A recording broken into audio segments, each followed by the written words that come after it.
847 centimeters in feet? First of all, we need to know the value of 1 centimeter in feet. It's always 1 centimeter equals 0.03280839895 feet.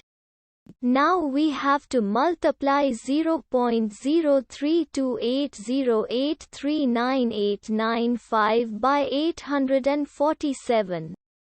Therefore, 847 centimeters times 0.03280839895 feet equals 27.788713911065 feet.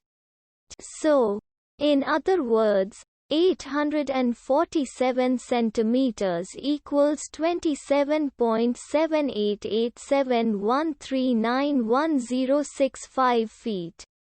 We hope you have enjoyed this video. Please like and subscribe to our channel for more videos like this.